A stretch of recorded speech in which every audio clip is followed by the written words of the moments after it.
Daniel, un placer tenerte con nosotros y gracias de nuevo en nombre del Círculo de Empresarios. Decíamos antes que al final para hablar con transparencia a la gente es muy relevante entender la situación de un país y en este caso vamos a hablar de economía, los 4 temas que he mencionado. Al final toda la vida depende del crecimiento económico. Bueno, yo creo que la economía española tiene una serie de factores que nos permite ser relativamente optimistas sin ser complacientes, ¿no? Primero, yo creo que es clave, que es la exportación. España ha pasado de ser un país que no exportaba prácticamente nada, con ese horror de política de incentivar la demanda interna, a ser un país que exporta como algunas de las naciones más exportadoras del mundo. Y yo creo que eso es algo positivo, porque nos permite sobrellevar las crisis mejor y, por supuesto, nos permite también competir y tener una capacidad de generar valor añadido muy relevante. La segunda parte, que es relativamente optimista, es el turismo, que siempre se demoniza en este país, pero es la gran tarjeta de presentación de una nación y que supone una lanzadera para muchos otros negocios, ¿no? El principal reto, el reto número 1, es la demografía. El crecimiento vegetativo es muy bajo o negativo y en el que además la longevidad nos lleva a un reto también con las pensiones, es claramente un elemento que tenemos que tener en cuenta y que tenemos que valorar a la hora de analizar la economía y su potencial. Entonces yo creo que demografía, productividad, endeudamiento son, digamos, caras de un cubo de Rubik digamos, resta potencial de crecimiento de la economía española. Dices que el futuro de la demografía es muy difícil porque no nacen niños. Sin embargo, durante la crisis la población española siguió subiendo porque entra inmigración. Y cuando analizas la inmigración, pues no es lo que todo el mundo piensa, sino que hay un porcentaje elevado de inmigración europea. Pero la inmigración no es la única manera, y desde luego mitiga, pero no soluciona. Hay un problema muy importante de desincentivos al ahorro, a la formación de familia y a la capacidad de crecer de las unidades familiares en España vía fiscal. España es un país que tiene un porcentaje muy importante de jubilados, que está muy bien, y hay que atender a los jubilados, y de hecho se empeora el efecto demográfico transfiriendo renta de clases activas a clases pasivas. En España creo que las primíparas tienen 32 años, sí. En Europa 28.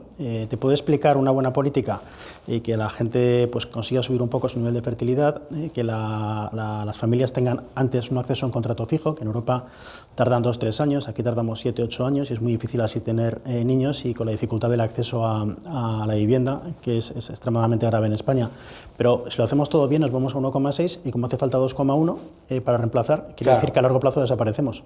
Bueno, pero volvemos a lo que decíamos antes, o sea, en economía muchas veces se dice, bueno, como es solamente el 0,3 y oye, que entre 0,3 por aquí y 0,3 de inmigración de capital humano del resto de la Unión Europea y de otros países del mundo, etcétera, etcétera, etcétera, 0,3 más 0,3 más 0,3, lo que quiero decir es que en España, cuando se trata de gastar y de endeudarse, siempre decimos que todo es el chocolate del loro, y cuando se trata de atraer capital, atraer talento, atraer inversión, etcétera, parece como que esos 0,2 y 0,3 no importasen. Yo quiero que venga todo el potencial que pueda venir de mejora vía inmigración, vía crecimiento vegetativo, vía capacidad de ahorro, etcétera, que venga. O sea, yo creo que el gran problema de España no es de potencial.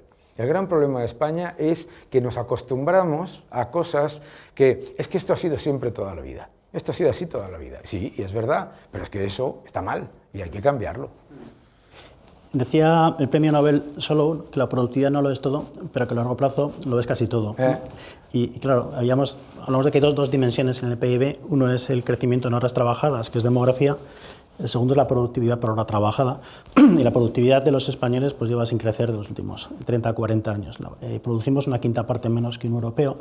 Si fuéramos capaces de incrementar nuestro nivel de productividad, podrían subir los sueldos, que es una de las asignaturas pendientes en España, y nos permitiría, si queremos, trabajar menos horas. Sí. Los españoles trabajamos 1.700 horas al año, los franceses y los alemanes 1.300.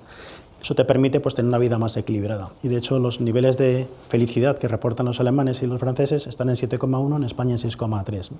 Luego, si fuéramos capaces de mejorar la productividad, conseguiríamos pues, mejorar sueldos y reducir horas trabajadas. ¿no? Partimos de una base más baja, con lo cual podría ser más fácil hacerlo subir, pero no acaba de subir. ¿no? Ahí hay elementos pues, muy complejos, el sistema educativo, la formación continua, el upskilling, cómo reentrenas a un trabajador adaptando a las nuevas tecnologías, el emprendimiento, si tienes o no capacidad de inventar patentes, si dentro del emprendimiento hay capital para soportarlo con el venture capital y también uno de los elementos clave es desarrollar I+D investigación conjunta, la empresa, la universidad y el ejército. ¿no? En España, cuando se habla de mejorar la productividad, a los economistas inmediatamente se nos dice lo siguiente: claro, siempre quieren que trabajemos más. No, no se trata de trabajar más, se trata de hacer más cosas en menos tiempo y hacerlas de una manera más eficiente. Hay toda una serie de factores culturales y no culturales que afectan. En muchos casos no es tanto una cuestión de tomar decisiones de arriba a abajo de manera normativa, sino de dejar respirar.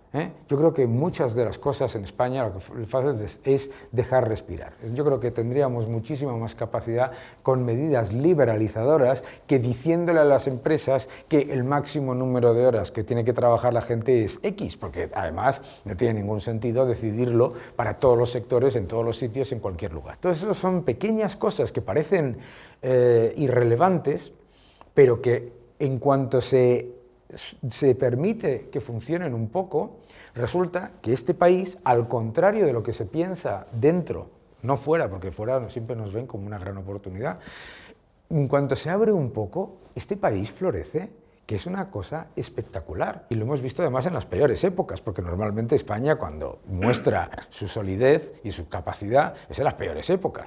Lo malo es que cuando ya parece que sacamos la cabeza, pues parece como que decimos, ya está. Y yo creo que hay que dar ese empujón, ¿no? Como bien señalas, la clave es no gastar más en I+D, sino gastar mejor. Claro. Hice un cálculo que es dividir las patentes que genera España por el I+D.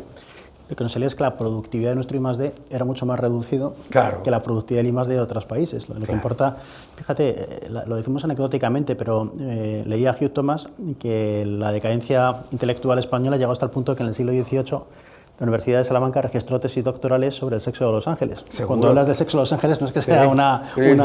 Entonces, claro, si por un lado la investigación académica va no de la mano de donde puede haber un patente y donde puede haber un mercado, que es lo que hacen los israelíes, pues vamos a gastar dinero en investigación, pero no gastarlo bien para orientarlo a la generación de patentes, y ese es un reto. Y es muy interesante ahí que los países que lo han hecho muy bien en esto, que básicamente es Estados Unidos e Israel, lo que hacen es una confluencia de investigación militar, la civil y la universitaria. Y aquí hay una oportunidad, si vamos a pasar de 1 punto a 2 en gasto de defensa, pueden surgir muchas aplicaciones, pero tenemos que dejar de mirar de una forma demonizada a lo que es la investigación militar, ya que grandes inventos, ¿no? Como puede ser el iPhone, o puede ser Internet, o el GPS, vienen de un origen militar, y a ver si tenemos suerte en eso. Y muy relevante también el otro tema que estás mencionando, que es la dimensión empresarial. En España tenemos muchas P's, muy pocas M's, en el mundo de la pyme. En Alemania tienen muchas M's, el Mittelstand, y por eso cuando una compañía crece está ligado a más productividad del trabajador y el trabajador puede ganar un mayor sueldo. Con lo cual, y más seguridad en el trabajo. Completamente. Claro. Fíjate que hay una cosa que a mí siempre me ha sorprendido, que no genere mucho más debate en España, ¿no? España es un país que tiene fundamentalmente microempresas. De microempresas y pequeña empresa a empresa mediana hay como un gap entre una facturación de 1 y 4 millones más o menos, hay un gap gigantesco. Y hay un enorme desincentivo en muchas regiones y en muchas partes de España. Cuando llegas a un cierto nivel de facturación y a un cierto nivel de empleados, resulta que empiezas a recibir visitas de gente a la que no habías visto en tu vida, ¿no? Y que empieza a exigirte cosas que no tienen ningún sentido, etc. Y entonces resulta que hay un desincentivo al crecimiento empresarial, luego hay un desincentivo, por ejemplo, a la fusión empresarial. España es un país fundamentalmente de empresas familiares que tienen por un lado han llevado a cabo muy rápido y muy bien el reto de la profesionalización del equipo directivo, pero por el otro lado hay toda una serie de desincentivos a que se fusionen, a que crezcan, a que fortalezcan su posición competitiva. Entonces, ¿qué es lo que tenemos que hacer? Pues defender que el aumentar el tamaño empresarial a quien beneficia más es a los salarios, a la seguridad en el trabajo, etcétera, etcétera. Y que eso debería ser una política, eso sí debería ser una política nacional. Y no son políticas ni de derechas ni de izquierdas, No, son políticas que conducen al bien y al bienestar de todos. El otro día en las redes sociales alguien decía, claro, estas son las típicas políticas de derechas que defienden... No, estas son políticas que se implementan en países en donde hay gobiernos socialdemócratas, socialistas, de todo, y que funcionan porque son políticas de sentido común, porque son políticas de sentido común, y además cualquier persona lo entiende. Si toda esa gente que considera que un trabajo en la administración pública es mucho más seguro, lo considera, ¿por qué? Porque la administración pública es gigante. Entonces, por la misma razón, querrías tener empresas mucho más grandes.